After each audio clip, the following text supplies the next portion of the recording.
Hey, what's going on, beautiful people of the internet? Welcome to the Extra Point Show this week. Thanks for joining us again. Yeah, definitely. We got a great show for you this week. We've concluded week 3 of the preseason, so we're going to talk about a little bit of that, and we've got a few other stories. Before we get too far into this week's show, if you haven't already, make sure that you like and subscribe to get weekly NFL content. It really helps us out and gets you guys the latest and greatest content. Yep, and if you're fans of Washington or San Francisco, we have a segment for each of those teams, so also check those out.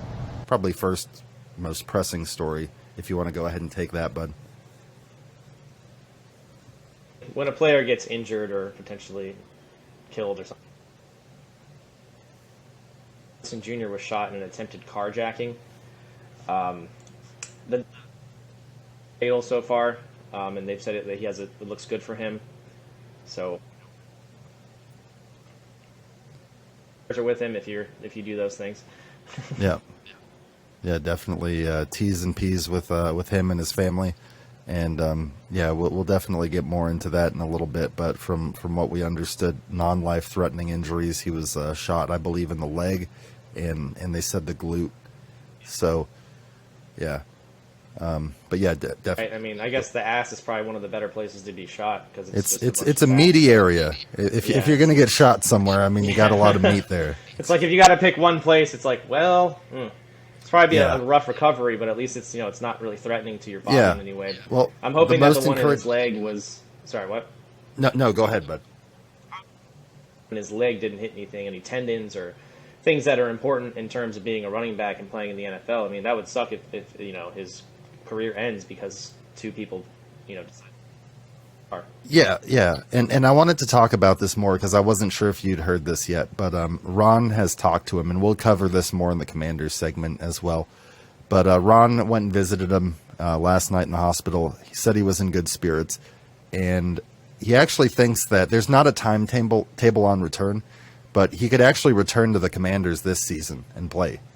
So maybe in 2022 that he might play again. So, yeah, I mean, maybe the leg, maybe it grazed his leg or something, and it's real minor, and with that, in a matter of a month or two, hopefully it's a flesh wound.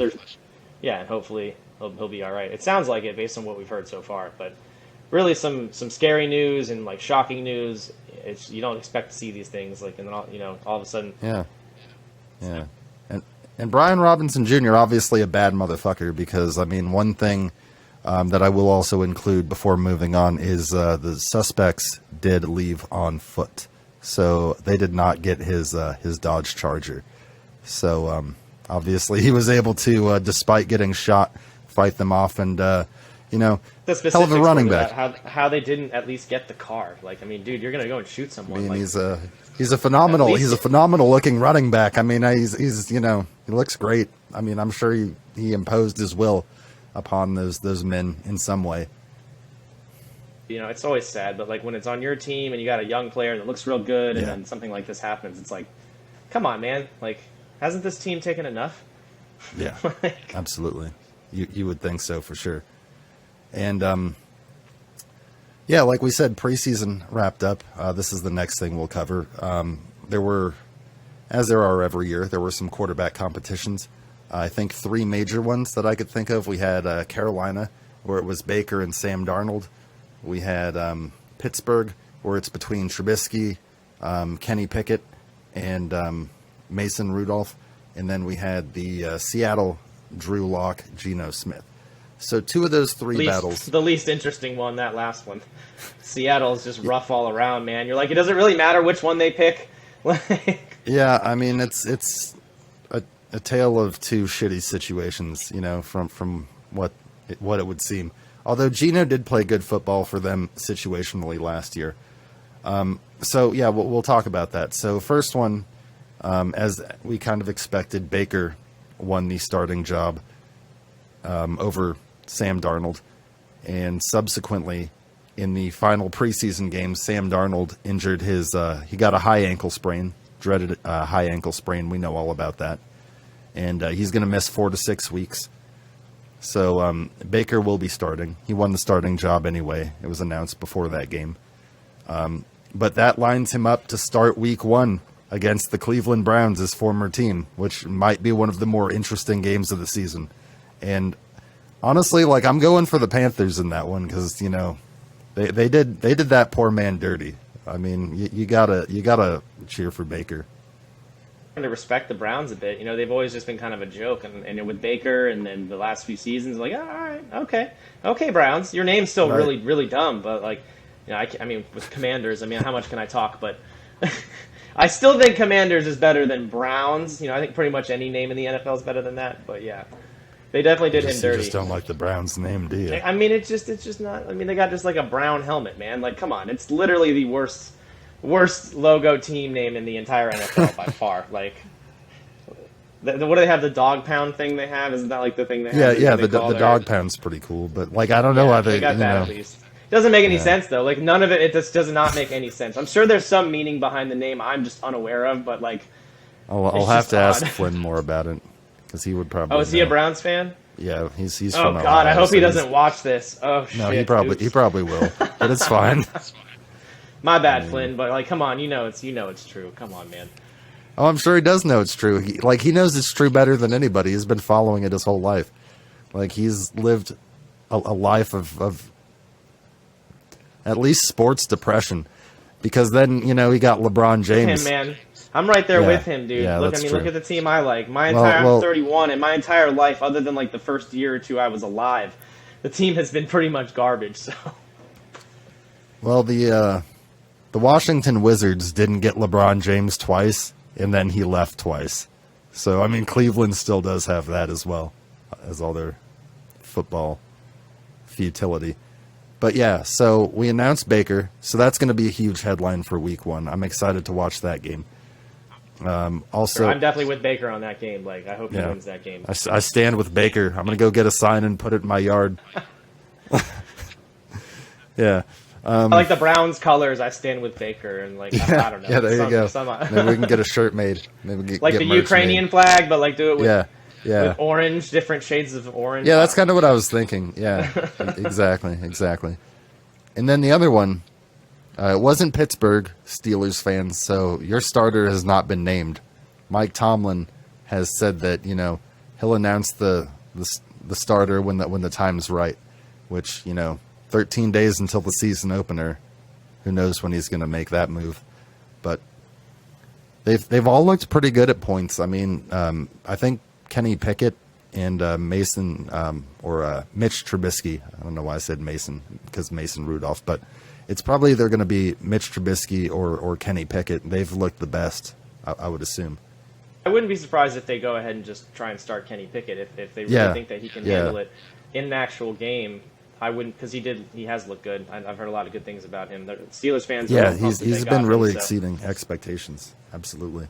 And then the other one, obviously, is the Seattle Seahawks, who are in our division.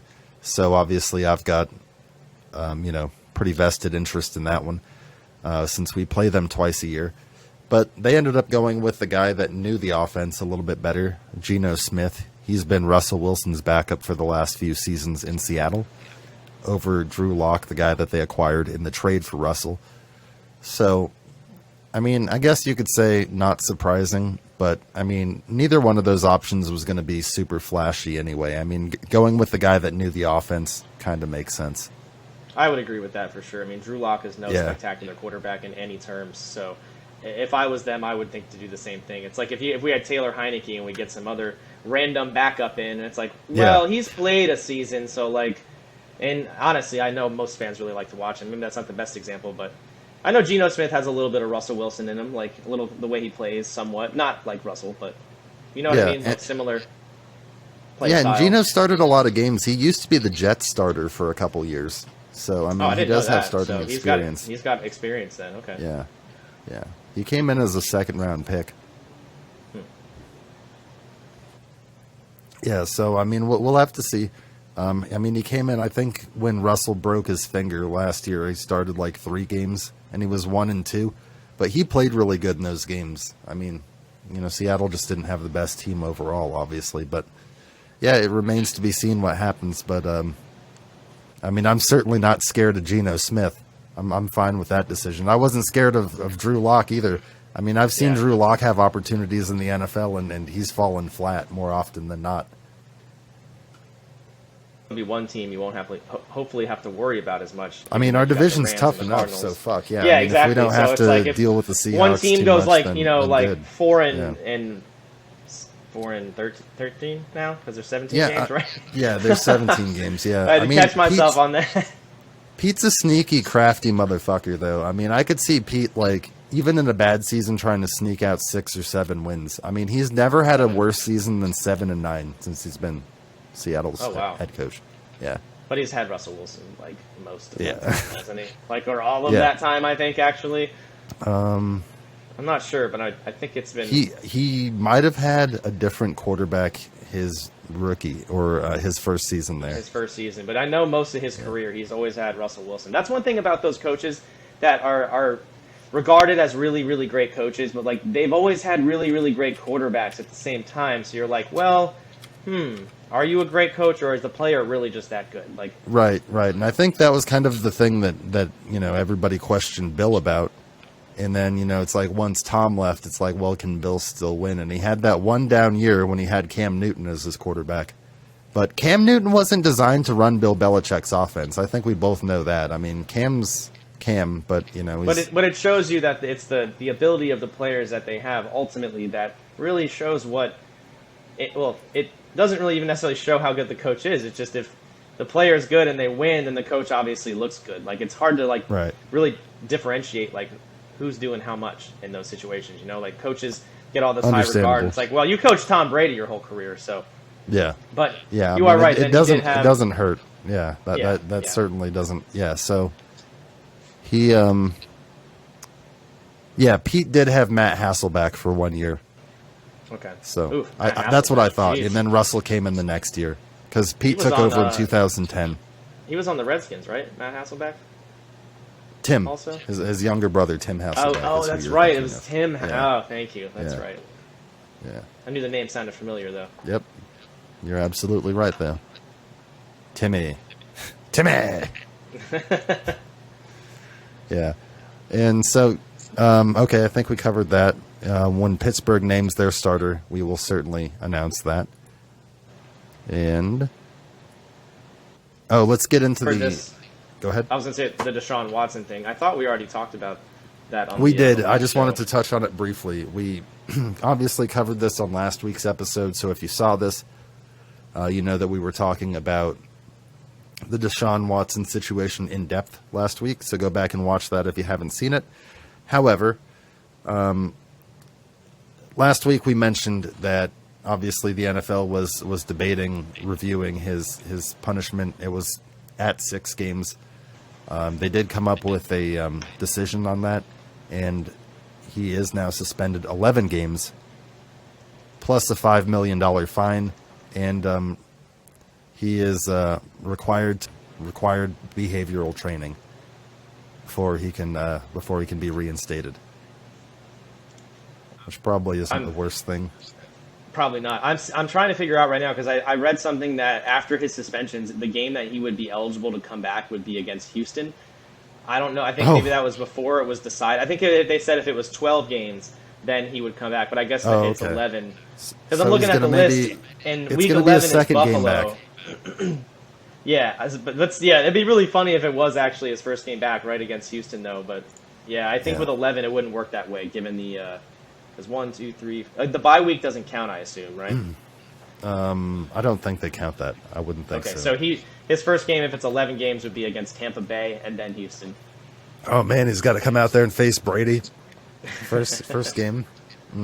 Yeah, that'll probably be a win for Tampa on that one. Yeah, so I mean, and you know what's going to happen. We saw him for three preseason series where he went 1 for 5 for 7 yards and got sacked. Yeah, he looked real bad.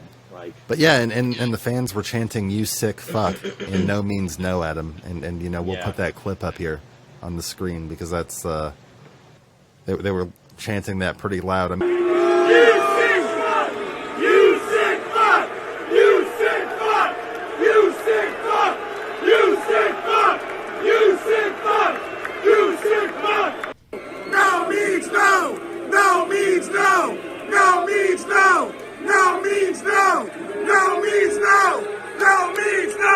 And that's going to end up being a distraction for him all season long. But yeah, that's going to be a distraction for the entire team. I cannot believe that organization signed him to the contract that they did. I know we talked about this last week. I'm sure I said the same thing, but it's just like, what was that organization thinking? Yeah, let's give him $230 million. I think that's what it was, $230, right? Yeah. It's like $230 million. It's like, God damn, you guys are crazy. Yeah. I thought Washington and Dan Snyder was bad, and I see that shit, and I'm like, wow. And the Browns have just stood behind it. I mean, they've just been like, well, right? and they're like, oh, it's Deshaun's. They get rid of Baker, the guy that gave them the most success they've had in years and the most excitement, those awesome commercials that he did that I think most people enjoy. But at this point, like, if you're the Browns, you're fucked. You have to do that. Like, you have no other choice because, like, what are you gonna say? Like, I made a mistake. I mean, that would be the right thing to do. That would be the right thing to do, but. They're not going to do that. They made a horrendous mistake. Like, I remember when that contract broke, I remember thinking, like, what the fuck? Yeah. Ugh. Good luck to them, though. I mean, Jesus. Yeah. Yeah. I mean, and then, to go to this next thing here, I mean, we should just have what seems like a segment every week called Accusations. Because we got another one here. So... the punt god, Matt Araiza, out of San Diego State. So this guy coming out of college, it's all over the internet. You can watch the videos. This guy's known as the punt god. He was like an insane punter. Won the Ray Guy Award in college, which is obviously for the best punter collegiately. And in his pro debut for the Buffalo Bills, he uncorked an 82-yard punt. And... remember hearing about that. Whew. Yeah, and he basically cut veteran punter Matt Hack. So, like, Matt Hack got cut. And after preseason game 2, because they were having a punter competition, and after, game 2, he'd punted so well in the first 2 preseason games, they released Matt Hack, and they're like, Matt Araiza is going to be our punter. Okay. And then fast forward to, I think it was like Thursday or something. There was a report that came out. Yeah, it was Thursday. Yeah, where he was being accused of being involved with 2 other, at the time, players for the San Diego State Aztecs football program in like a gang rape situation of like a 17-year-old girl. So, pretty fucked up allegations there. Pretty serious stuff. Absolutely. I mean, like... it's bad enough if, like, one person's engaging in that, but, like, obviously, like, in a, like, 3-on-1, like, predatory type situation, that's not good, especially in light of what everybody knows is going on with the Deshaun Watson situation. Right. Obviously, not a time to fuck around with that in the NFL. I guess the coach, Sean McDermott, spent 9 minutes answering questions, and he didn't really elaborate much and went back to the standard answers that coaches usually give, but there was enough to indicate that he recognized the gravity of what's happening here. No coach in the world, and I can say this as a former punter, no coach in the world wants to answer 9 minutes of questions about their punter. Like, at all. Like, that's never, like, oh, yeah, like, I want to answer questions about the punter. That's not good. Yeah, I mean, his statement was basically, the standard thing. It's like, oh, it's a situation, it's extremely serious, hard to go through. Not a situation anyone wants to take lightly. Understand the sensitivity, and when they have work to do to figure out what's going on. That's basically what he said in shorter words than the whole quote. Yeah. But. Yeah, and then their GM addressed something more in detail after. So this is what ended up happening. So timeline. The Bills go into preseason game 3 against the Panthers. And Matt Araiza is still on the roster. So, but Sean McDermott decides to not play him. So instead, and this is kind of a cool, like, storyline out of this. I mean, they ended up going with backup quarterback Matt Barkley as their punter. As their punter. As their punter. And he actually uncorked a 53-yard punt. So that deserves that's probably why they had him play punter. Yeah. They must have known that he's got some talent there, I guess. Yeah, I guess McDermott auditioned like 3 players before the game because, like I said, at the time Araiza was still on the roster. But, he was just on the sideline because they weren't going to play him, obviously, amid what was going on. And I think a day or so after the game, they ended up coming to terms with his release. Obviously, he came in as a 6th-round pick, but not worth the distraction. What were you saying? He released a statement through his agent that read, the facts of the incident are not what they are portrayed in the lawsuit or in the press. I look forward to quickly setting the record straight.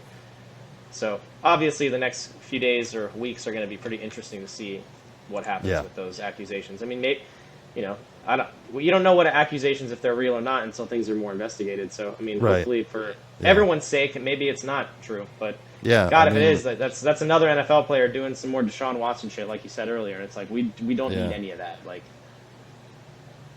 yeah, I mean, you would hope that, obviously it's not true, but I mean, the other thing is like this girl. I mean, it's something that would, the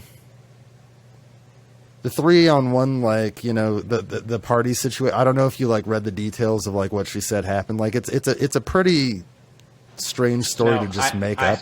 I haven't heard I didn't read the details. So but, I mean, I wouldn't say like that the person's not telling the truth. I'm just saying like it's unfortunate now we got more players in the NFL doing this kind of shit, especially someone like this guy who's a great punter. It's like, it'd be a fun person to watch play the game. It's like, why you got to be a piece of shit, man? And this is no one can support you now. Like, good job. Yeah, and worth mentioning as well, this happened before he was in the NFL. So I guess there was like some loophole where he wasn't subject to like NFL like disciplinary action, since he wasn't in the league at that time. It happened when he was at San Diego State. But yeah, obviously the Bills didn't want it to be a distraction. They're probably going to have a real good football season this year, and the last thing they need is this thing looming around. But yeah, so anyway, they ended up releasing Matt Hack, and he ended up getting signed by another team. So he's not available. So they had to go out and audition like 4 other punters.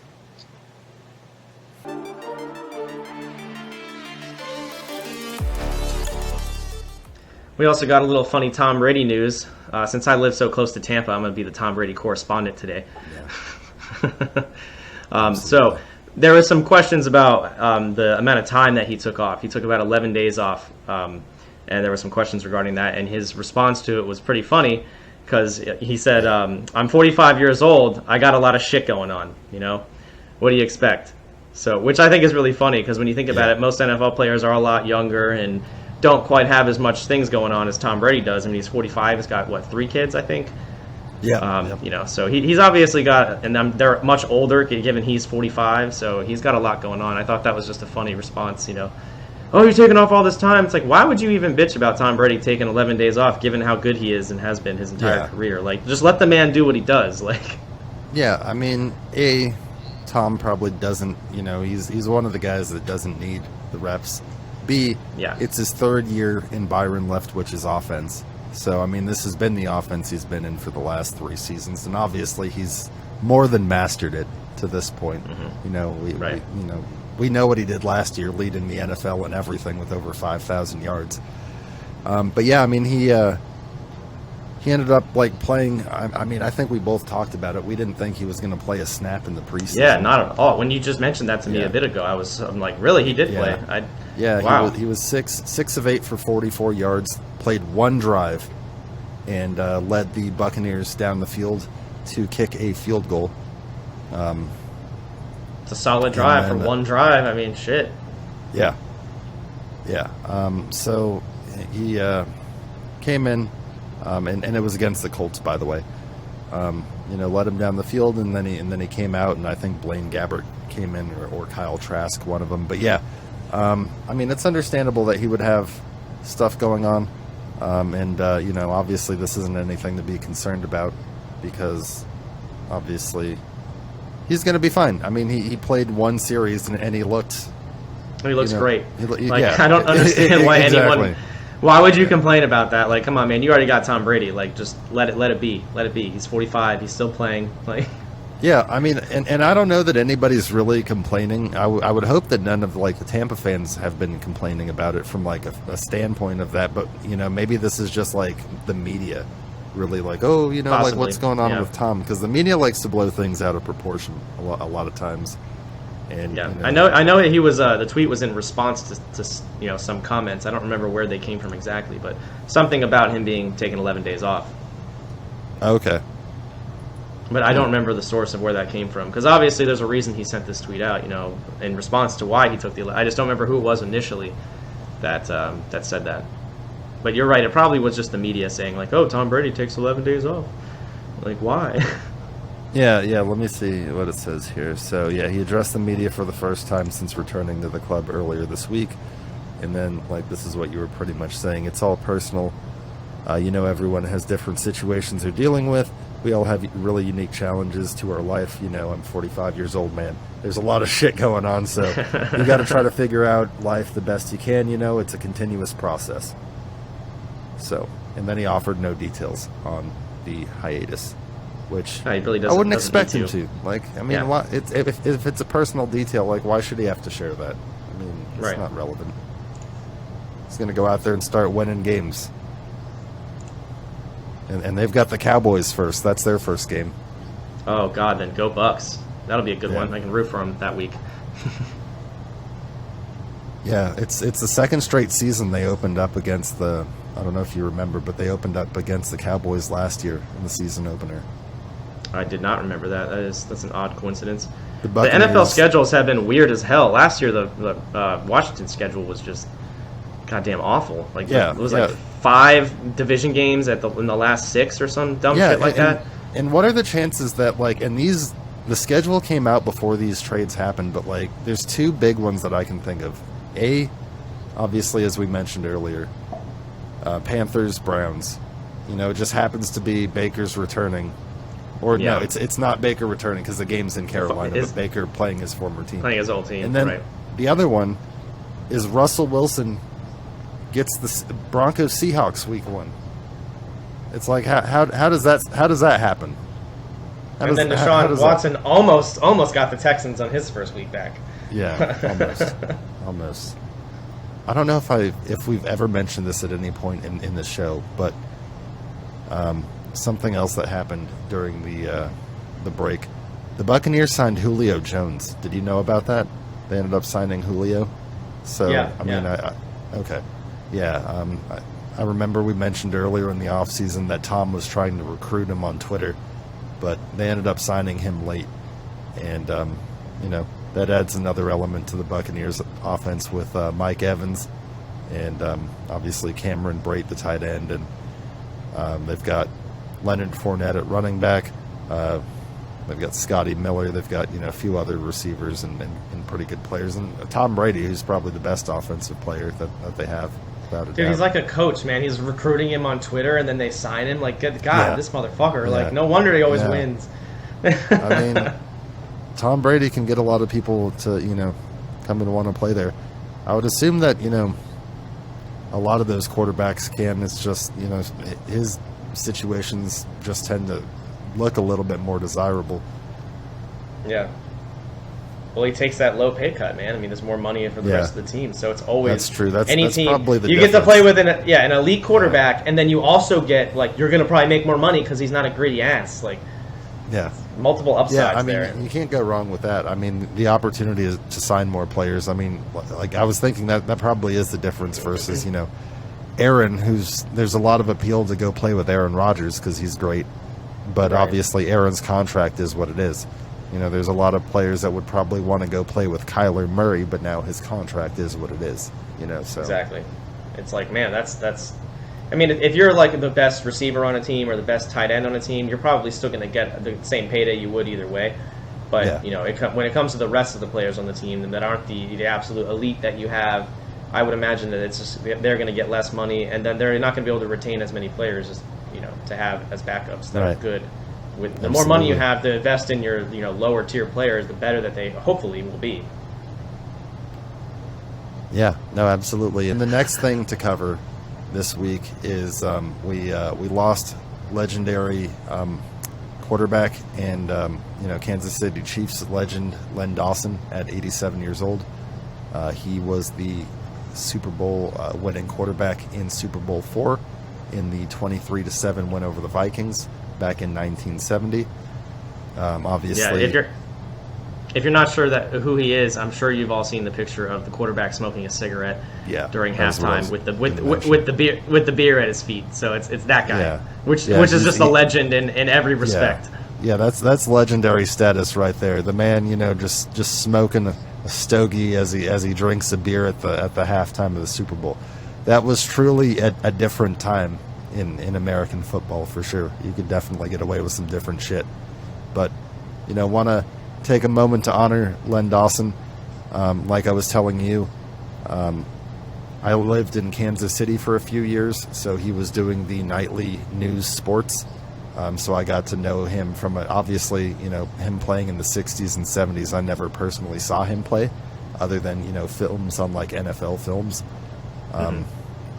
But, I mean, he, had surprisingly good numbers for, a guy that played in an era where the passing game wasn't what it is today. So definitely, thoughts and prayers go out to his family as well. And, obviously we lost a great legend of football. Talk about the Super Bowl winning Rams briefly.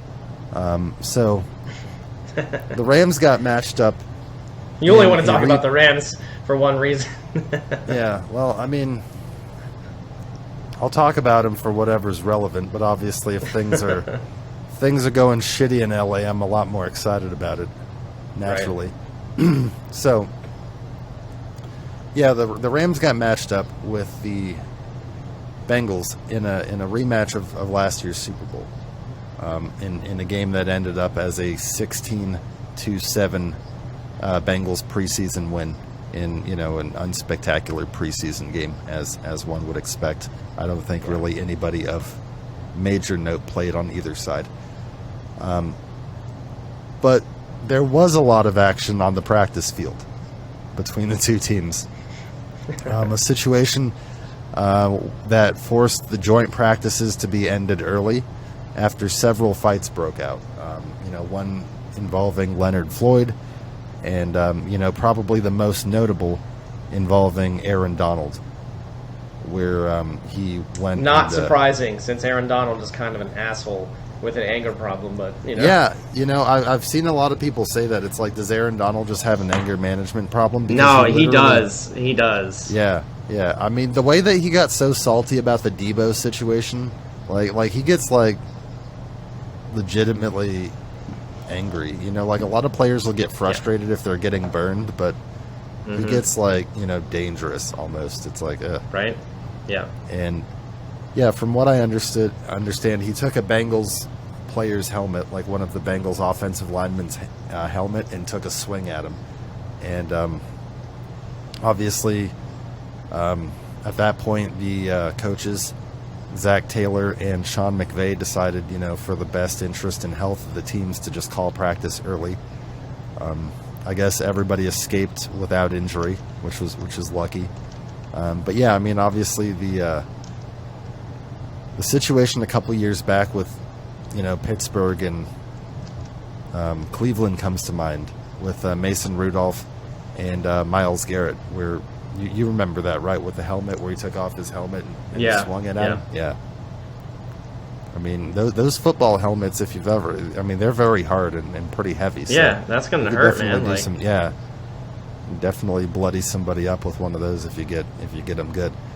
But yeah, I mean, the NFL, I don't know. The NFL needs to do away with these joint practices. They're not helping anybody.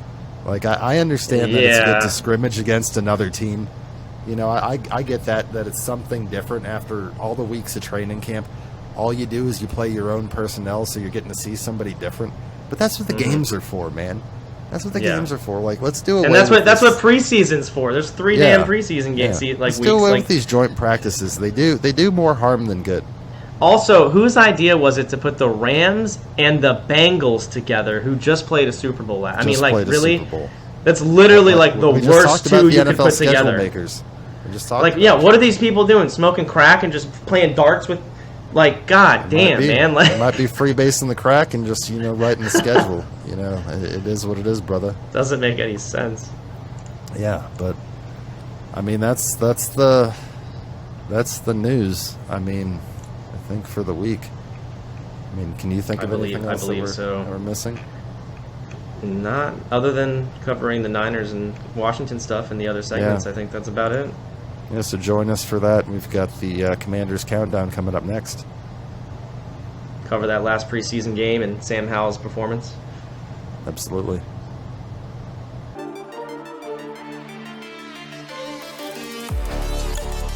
What's up, everybody? Welcome to this week's Commanders Countdown. Have a little bit of news for you with the preseason games wrapping up. We'll also discuss those. In some good news, Jonathan Allen was unfortunately the only Washington player to make the top 100 list, but he did make the list. He was ranked as number 88 overall, so good for him to make that list. Definitely some positive news. Yeah, and he's coming off that career-high 9-sack season, so definitely well-deserved. I'm a little surprised that he was the only player. Obviously they have Terry McLaurin on the team. Kind of surprised that, because I think he's a top 5 wide receiver, so kind of surprised he didn't make it. But you got Montez Sweat as well. He's also very good. So, but yeah, it is at least John Allen got on there. I'm happy to at least. But see congrats one on to there. John Allen. Absolutely. And in some unfortunate news, it seems like we can't catch a break sometimes. We did cover this a little bit in the main show, but Brian Robinson Jr. was shot multiple times due to a carjacking or robbery. They're not entirely sure what it was. But luckily they were non-life-threatening injuries. He was shot in the glute, or the ass, as well as the lower leg. We haven't seen exactly if there's damage from any of those that'll be lasting, but so far the outlook is positive. Ron has posted that he spoke with him and he's in good spirits. The doctors told him that things are good. He got out of surgery and everything was good. So, and Ron expects that he might be back even this year to play. So that's what we all really would like to see, hopefully. Yeah, that would be the most ideal situation. As soon as you heard about that, or as soon as I heard about that, the first thing I thought was obviously the Sean Taylor situation. So, obviously, very happy that it's non-life-threatening. And, yeah, great news that he could even potentially come back and, there's been no timetable given now. But, Ron thinks that there's a chance that he could potentially come back and play football this year. And, obviously, things were going really well for him. He was... Yeah. In probably he was getting all the first team snaps after the Antonio Gibson fumble. Yeah. Through the 2 preseason games that he played in, he had 14 carries, 57 yards, and 1 touchdown. So he was tearing it up. And we look forward to getting him back whenever he is healthy and able to get back on the field. But obviously, thoughts and prayers go out to him and his family. Yeah, he did look very good. So it's kind of sad, but hopefully it's it's one of those flesh wounds, I guess, where it kind of just maybe it grazed his leg and where it's not going to be something that has a lasting effect on his ability to to move or to be run an the athlete. football and Exactly. It didn't seem like it was nerve damage or anything. I'm hoping. Right. So. Yeah. From everything that we've seen, as fresh as the news is, from what we've seen, it does sound very positive. Sounds like he will be able to make a full recovery. So. Hopefully that is the case. And it's worth mentioning because, we did cover this in the main show too. Obviously, with the name Commanders, you have to be impressed because obviously Mr. Brian Robinson's take no bullshit attitude. We will also mention, I know we mentioned this earlier, that the 2 carjacking suspects did flee the scene on foot. They did not take off in his Dodge Charger. So, he ended up defending himself against, 2 armed suspects, and obviously, pretty badass guy. Obviously, we wish him a speedy recovery. Yeah, it's very grateful. It's not life threatening. It seems to be minor as I guess a gun 2 gunshot wounds can be. Yeah. It seems like it. He might even play this year. It's like, well, shit. Yeah, as soon as I read that, I was like, "Oh wow, shit, that's insane. That would be awesome." Yeah, he must have gotten pretty lucky news. with the way the bullets hit him. They haven't explained what it was exactly or how they hit him, but I have to assume it has to be something where it didn't go deep into his body. Very fortunate. Absolutely. Very lucky. Yeah. Yeah. In some other better news, and we'll go from good, bad to good again. Sonny Jurgensen, number 9, is to be retired this week. Not this week, I'm sorry. This year, Week 18 versus the Cowboys, the last game of the season. They have that planned, so which I think is great. He's one of the best Redskin quarterbacks of all time. Right. Yeah, he, for anybody that doesn't know, obviously it was before Nick and I's time. Somebody that actually played in the same time period as Len Dawson from the 60s to the... Actually, He played forever. He played 18 years. He played from 57 to 74. And he was the Washington Redskins quarterback from 1964 to 1974. So 11 seasons. Yeah. I can see why they'd want to Absolutely. retire his number. I mean, we haven't had a lot of long-term quarterbacks like that. Yeah, yeah. I mean, the best thing about Sonny Jurgensen, potentially, for those that don't know, and obviously this happened in 1957, so I wouldn't be surprised if a lot of people don't. He was actually drafted by the Philadelphia Eagles, so one of the best Redskins quarterbacks of all time was actually poached from the Eagles, and he had way more success with Washington. That is definitely great. Like, They tried to do it again with Donovan McNabb, and it did not work out. no, that did not work at all. That was a One season of misfortune. shit show. That was. Yeah. As little as I remember, I do remember those years. Some I was very young, Donovan but yeah. McScab.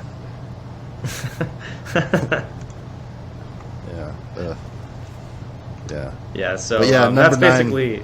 Getting his Yeah. number retired week 18 against the Cowboys. Hopefully it's a win. Yeah, hopefully that would be fantastic. Always against the Cowboys. So that's basically all the main news we have. There's obviously the preseason games to cover. We played the Chiefs the Yep. second game. Yeah, Which I if you got want to cover. I got some information on that. Yeah, so game 2, obviously last week we covered the preseason opener. So this is game 2 of 3, and we're gonna, also we're not gonna get too far into this, but I did just want to talk about a few of the players that stood out. So in game 2, which did end up as a 24-14 loss to the Chiefs, unfortunately, but it's preseason, so can't get too hung up on that. Right. All 3 quarterbacks did play. Wentz was, Wentz looked pretty all right. He was 6 out of 9 for 64 yards, sacked 1 time. Heineke, I think, looked best of the group in game I 2. agree. He was 9 out of 12 for 83 yards, and he threw the 1 touchdown pass of the group. It was a beautiful pass to Cam Sims. I don't know if you saw that. I assume you did. Yeah, I did. Very nice. Yeah.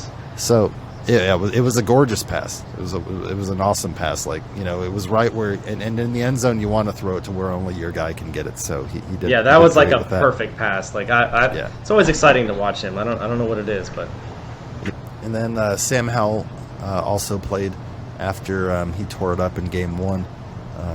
He definitely didn't play quite as well in game 2. He was 10 out of 18 for 122 yards, no touchdowns, 1 pick, and sacked twice.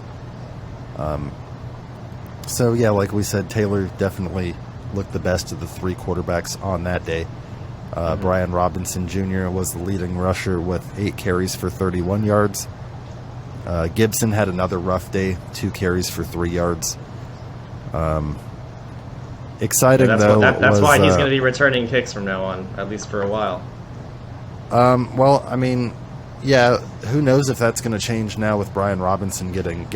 Yeah, I though, guess I should have put those two because- together. I guess he's going to be Because definitely back to Gibson's starting, going most to likely. automatically revert back to being your top running back. So Yeah, that's true.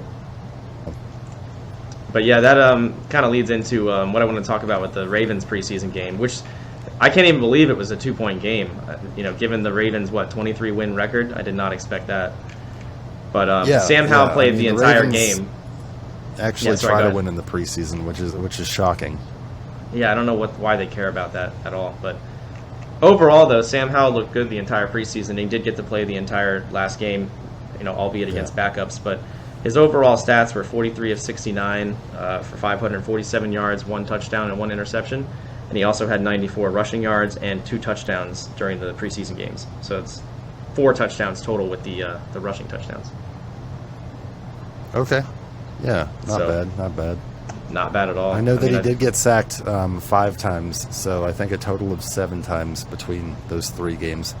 But it's obviously he wasn't playing behind the ones on the offensive line, so Exactly. can't expect too much. You don't know how much that's him or the line, because Yeah, he's pretty mobile, like Taylor is. So you'd expect with a sufficiently good line, he's not going to get sacked that many times. So hopefully that wasn't his ability and it was theirs. Yeah, I saw him get out of trouble a few times, so I mean, it probably was more just like suspect play on the line. Like I know, like Sadiq Charles has been having a rough camp, and people were saying like Chris Paul was having some trouble as well. So we'll have to see. Obviously, we're coming down to the final cuts of the Tuesday, so that tomorrow will be when teams have to trim the roster. So we've seen a lot of players released today. A lot of teams are releasing, players to get down to that 53-man final roster. And then, they have I think it's a day or two to fill out the practice squad. Mm-hmm. Yeah, but... Oh, and then worth mentioning... go ahead. No, you go ahead. I was just going to briefly, because he's the first-round pick, I was going to say in Game 2, after he got shut out in Game 1, Jahan Dotson had 2 catches for 23 yards against the Chiefs. Oh, that's right, because we didn't get to see him at all in the first game. Yeah, he got shut out. I don't think... No, he didn't catch anything in Game 3. De'Ami Brown was their top receiver with 2 for 42. Was he targeted? I don't know that he played. It doesn't look like he played, honestly. That's what I would think. Yeah. God, De'Ami Brown's been awful. He hasn't been good at all. Yeah, like it looks like the receivers they played in that game were the guys that are on the bubble. So De'Ami Brown, Markin Michelle, who's Sony Michel's younger brother, who got cut today. Yeah, who also got his brother's going to probably get cut too. Dax Milne, Matt Cole, Alex Erickson. I'd say you're figuring out who that 6th receiver is going to be. And Dax it's probably going to still be there. Either Dax Milne or De'Ami Brown. I mean, one of those guys. I think it'll be more Dax Milne than De'Ami Brown. He's not looked great. Yeah, Alex Erickson and Dax Milne are pretty similar. So, I mean, if they end up we'll have to see. I mean, I know they brought in Alex Erickson because they like his ability to return kicks. But we'll have to see. And then they also signed a new tight end, Kendall Blanton, who was released off the Rams roster. He had 1 catch for 18 yards against the Ravens.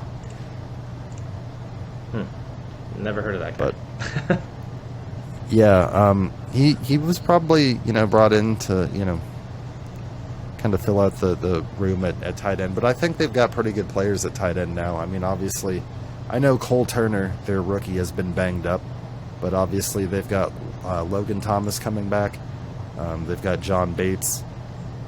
Yeah, we need Logan Thomas back, really, mainly. That's the main thing. John Bates impressed a lot of people last year in the short time that he had. He did do well. A guy that came in and you thought he was just going to be able to block, and I mean he ended up being a pretty good pass catcher as well.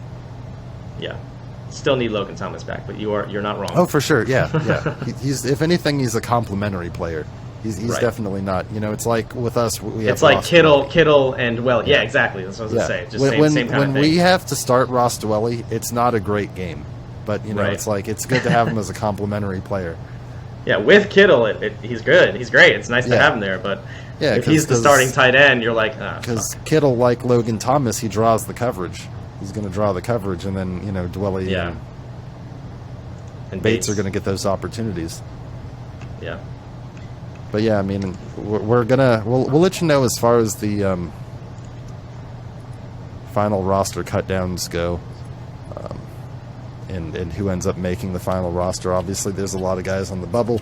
I think that especially at receiver and running back are a couple of the battles to watch. I mean, I personally think Jonathan Williams is going to be the odd man out as far as the running backs go, because I see them keeping. Well, I mean, it might change now because, this Brian Robinson Jr. situation changes a lot. I don't know. It's hard to speculate because of that. Obviously, he was going to be, running back 1 or 2 with Gibson. Right. And then you've got Jarrett Patterson, who I imagine makes the team. You've got J.D. McKissick, who we know is going to make the team. Of course makes the team. That's 4 backs right there. And then it's like Jonathan Williams. It's like I don't see them keeping 5 running backs. I agree, though. Yeah, I don't. They're probably they have to cut somebody, so it's probably going to be him. Yeah. Yep. And I don't know if we mentioned, but they cut Kelvin Harmon. He's been cut before, but he ended up getting released, and brought back for another season and then released again. He's definitely never lived up to his potential. And obviously, AGG obviously retired earlier in the offseason as well after his attempted conversion to tight end, Antonio Gandy Golden. Right. He retired to go back to school. I don't think we ever ended up mentioning that. But, yeah, it's going to be interesting to see who makes this final 53-man roster. We will have that on the next week's show and, more in preparation of the season opener against the Jacksonville Jaguars. Definitely looking forward to an actual real game of football and not this bullshit preseason. Yeah, I mean, I know a lot of people, were concerned because, the Commanders, they did post the 0-3 record in the preseason. So, it's, but I'm really not worried about that at all myself. I mean, yeah. I mean, your team mean could shit. go 3-0 in the preseason and have a terrible year. So, I mean, you really can't Exactly. base too much on that. I mean, it remains to be seen. We won't really know until, September 11th rolls around and the real football begins. Yeah, absolutely. Have a good night, everybody.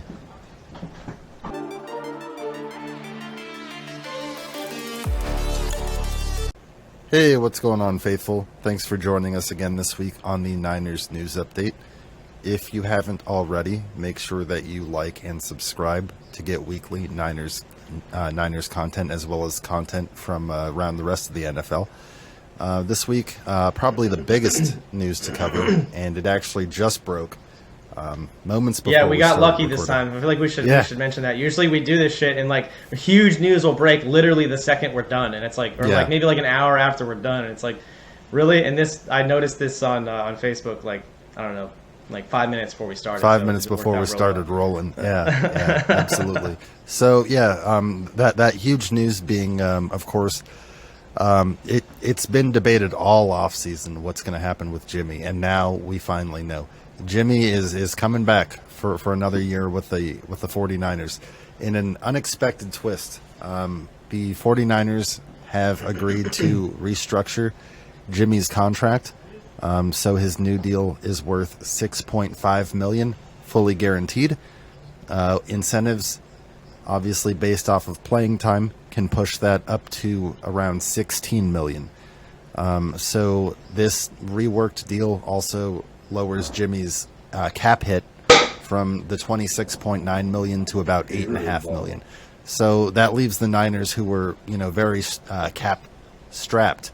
We've now got some wiggle room. If we do have to sign a player, if somebody goes down with an injury, we have a little bit more flexibility as far as that goes. So. Yeah. I mean, everybody was wondering where it was going to end up. I'm sure the Seahawks were licking their chops with Geno Smith named as their starter, waiting for Jimmy to get released. And, I mean, he's coming back, which, I mean, I'm honestly excited about. I mean, I'm I am thrilled. as well. I think it depends on. I know there's different people that think it's not good for Trey Lance. They think Trey Lance should be the future, and having Jimmy behind him isn't necessarily probably going to help him. But I'm not sold that Trey is really the answer. So I think having Jimmy there, especially at that lower price, is a smart move. At least in his first season going in as the starter, to have Jimmy there as a backup. And what did you say? He's the highest paid backup now in the NFL? He's officially the highest paid backup. But you've been saying that this whole offseason is if they can rework that number, that they should bring him back. And I agree, because with that being said, I mean, Nate Sudfeld looked great in the preseason throughout the 3 games. But, I mean, we already know Nate Sudfeld's not any good, though. So yeah, I mean, I'm just not sold on Nate Sudfeld as, a quality backup. Like, I mean, so here's the thing. I believe in Trey. I think that, it's the right move to move forward with Trey. I fully believe that.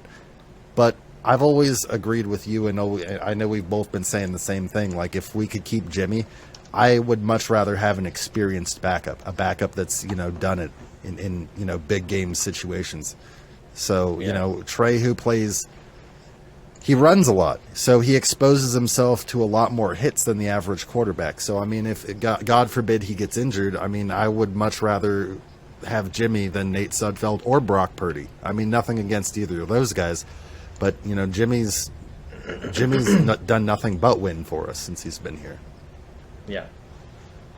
So, I mean, I'm sure it won't be a popular move with a lot of Niners fans, but personally, like, we got him at the lower number. I'm thrilled. I'm happy. Yeah, same. I mean, I definitely think it's great post news. your When comments. it popped up on there, I was like, Yeah. awesome, sweet for that. Yeah, you price. had to like check the Absolutely. source to make sure it was legit because there's been Right, so many right. things that were reported. It's like Jimmy was going to the Browns, he was going to Seattle, he was going to Carolina. I am still kind of surprised that no team picked him up. That is kind of strange in my opinion, but good news for you guys. So. I mean, we have a value for Jimmy that maybe the rest of the league doesn't, but I mean, Kyle knows what he has in Jimmy, and Kyle has and John Lynch have always said that they're not going to give Jimmy away for peanuts, and like they've stuck behind that. The one thing that I respect a lot above everything else about the Niners organization is like you'll get a lot of organizations, and I'm sure they do it to some degree, but that'll do smoke screens and all that kind of like misleading shit. But the Niners, Right. more often than not, if they're like, we want to pay Debo, you know, like we want to pay Trent Williams and get him his money. Like if they say things like more often than not, like they're coming through on that, you know. So even in those situations, and that's how they've been able to get guys like Weston Richburg and Alex Mack when they've retired to restructure their contracts and help the team out because you know they've always been transparent with their players. It's a good organization. So, but yeah. Happy to have Jimmy back, and we'll get into some other stuff here. But obviously, that's huge breaking news. To go into the top 100, you're mentioning Trent Williams. He was the highest ranking of all the Niners that were included.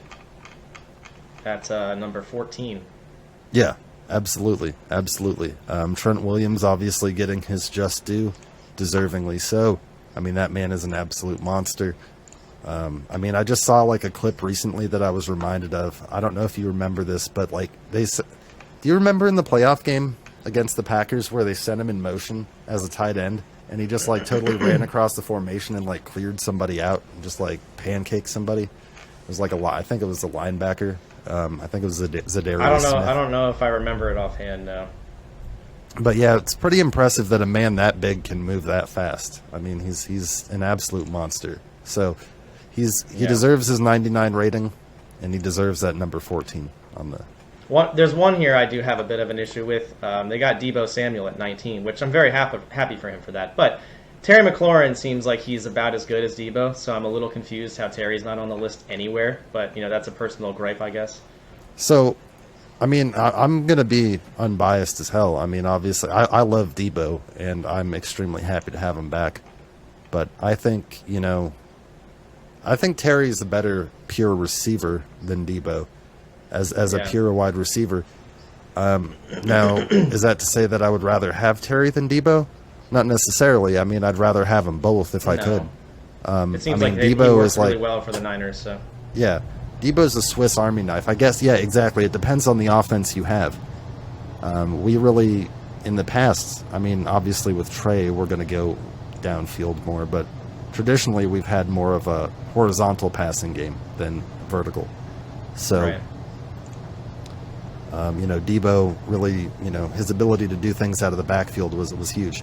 But I think Debo is just a great all-around Swiss Army knife of a player, and he's just super dynamic. But yeah, I think it's funny, too, that he was ranked 19th when he's number 19. That's kind of funny. Oh, yeah, that is weird. Yeah, huh. yeah. And who else was on the list here? George Kittle at number 22, which, of course, he deserves that. Yeah. Best tight end in the game, no doubt. I mean, I might put him over Debo. I think Debo, honestly, 19 is a little low for Debo. He should be a little higher on the list, but good for him, though. Yeah.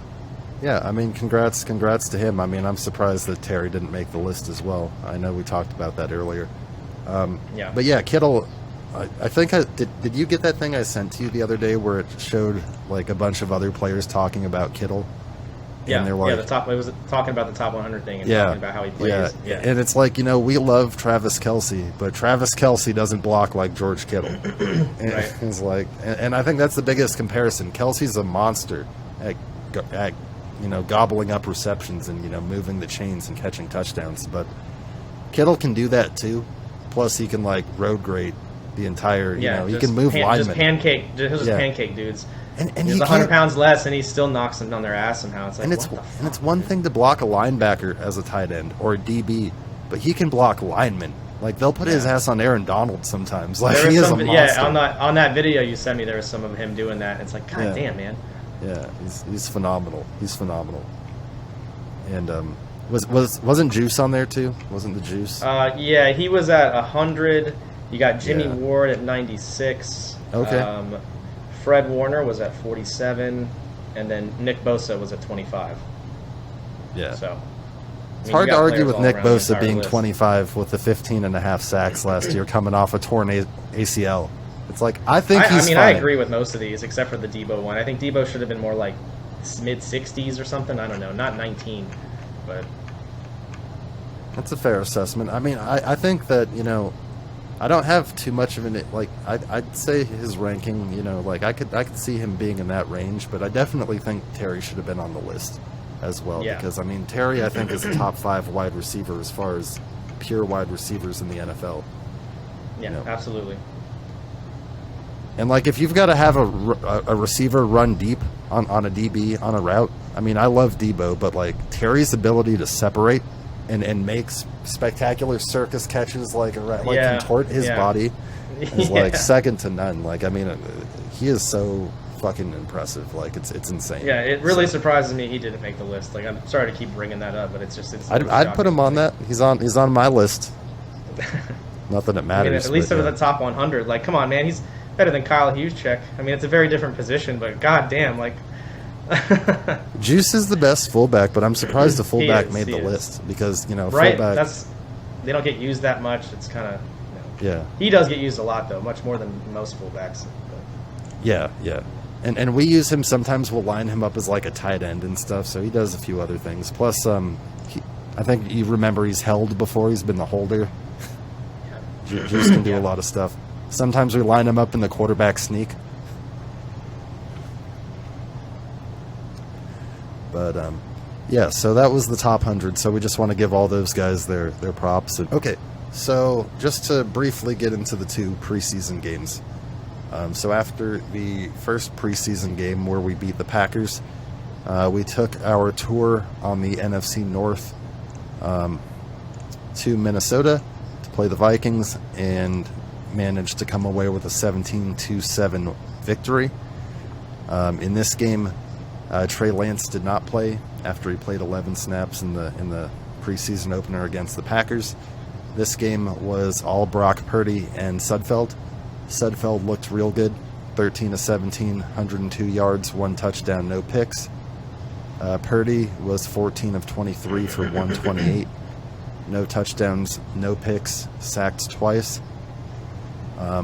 Real story in this game was undrafted free agent rookie Jordan Mason at running back, who had 9 carries for 57 yards. He's, of course, going to be... He's on a very crowded running back room with the Niners, but he's shown some real potential in the last, 3 preseason games. I mean, he's looked really good. But, I mean, the question remains, you've only got 53 spots. So... I mean, the Niners, I think that they'll probably keep 5 running backs. With that being said, you assume, obviously, well, we know who's making it for sure. Obviously, Elijah Mitchell is the starter. Then you've got Jeff Wilson Jr. He would probably be, our second guy. Kyle really likes him. Then, Jermichael Hasty. What were you going to say? Okay. Never mind. You're good. Yeah. So there's Jermichael Hasty, who I think is, our version. And I'm not saying he's as good, but he's kind of like what we use the Jerick McKinnon role for. He's more of our pass receiving back and like third down back because he's like J.D. McKissick, kind of that. Is that what I said? Style. You said Jerick McKinnon. Oh, I did say Jerick McKinnon, but I was thinking J.D. McKissick. I was thinking that. But we kind of did that with Jerick McKinnon too. So, but he's doing that for the Chiefs now. So, good call. Gotcha. I was like, didn't I say that? But no, I didn't. So, yeah, he's kind of like our J.D. McKissick role as that pass-catching guy. So, we figure Mitchell, Wilson, Hasty are definitely 3 of the 5. So, you've got 2 more spots. But then you've got Tyrion Davis-Price, who they just drafted in the 3rd round. And then you've got Trey Sermon, who they drafted last year in the 2nd round. But Trey Sermon, in his opportunities, really hasn't been that impressive. I mean, in the game against the Vikings, he had 5 carries for 8 yards. And, the previous game he struggled as well. And against the Texans, he had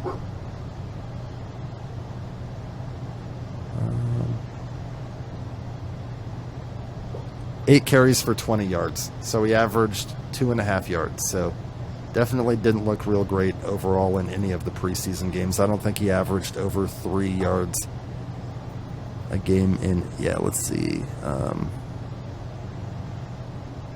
He had a pretty rough preseason for sure. Now, he was a guy that they drafted in the second round, or I'm sorry, in the third round. He was our third round pick last year. But, I mean, Jordan Mason has been so impressive, he might actually edge Trey Sermon out for a roster spot. I mean, that could be something that happens, and he could beat him out on the 53-man roster. I mean, that remains to be seen. But point being, Jordan Mason has been phenomenal. 9 carries for 57 yards against the Vikings. Our top receiver in that game was Tanner Hudson, the backup tight end. He had 5 catches for 43 yards on 6 targets. I thought he played a really good game. However, apparently the 49ers didn't, because soon after that game, Tanner Hudson got released. So he's now a free agent. But he had a real good game. I mean, he led all the Niners players in receptions and yards in that game. Rookie Danny Gray, who had the huge 76-yard touchdown catch in the first game, had 2 catches for 24 yards. Veteran player Willie Snead, former Saint, who I know you know Willie Snead, also former Raven. He was recently signed to the Niners, and he made his debut in the Vikings game, catching 3 passes for 25 yards. So he's in the running to make the roster at receiver. Of course, receiver, much like with the Commanders, is a very deep position, because after Debo and Ayuk, we have Juwan Jennings. All 3 of those are getting on the roster. Nobody's taking their spot, especially after last year. You're not going to come in and take food off of Jennings' table. That's I mean, that man really showed out all of last year. After that, you figure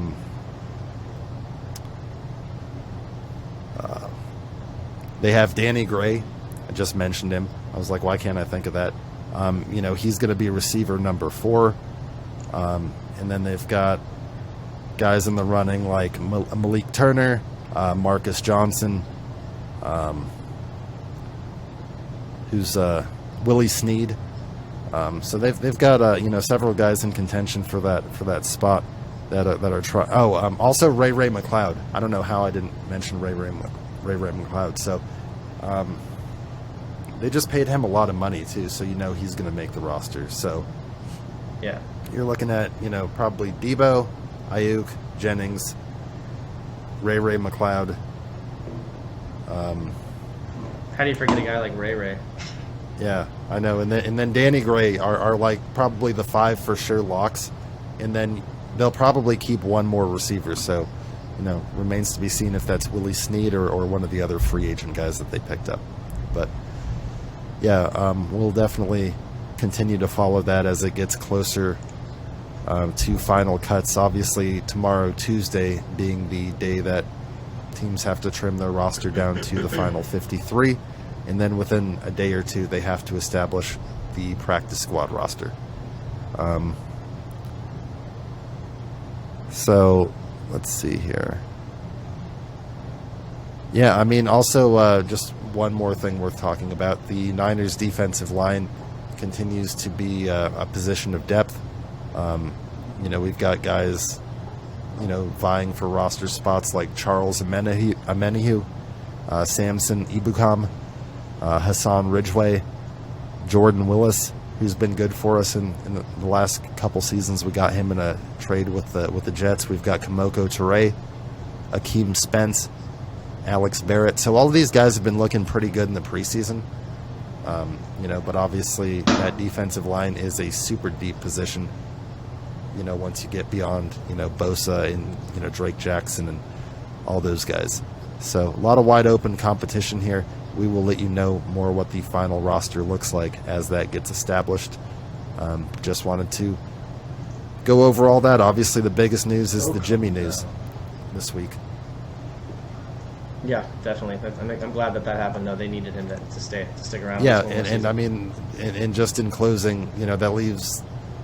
You figured the Niners might have kept 3 quarterbacks if they were going to let Jimmy go with Trey, Brock Purdy, and Nate Sudfeld, but now you figure either Sudfeld or Purdy ends up being the odd man out. So it'll be interesting to see. Purdy. Probably. I mean, he was a 7th round Mr. Irrelevant pick. So I mean, he's done some good things in the preseason, but I mean, apparently Kyle really likes Sudfeld. So we'll let you guys know next week how the final rosters shape up as we get prepared for the Bears week 1.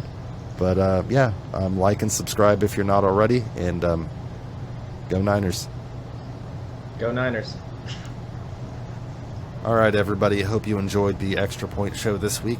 If you did, make sure to give us a like and follow so you can get weekly content, and join us again next week. Yep, we'll be back to cover the roster updates to see who the starting rosters are before week 1 starts. Can't wait. Hell yeah, we're getting close. Football's just, it's just right around the corner. Real football that actually matters. Yep. So Yep, that matters. We're going to get it. Yeah. All right. Have a good night, everybody.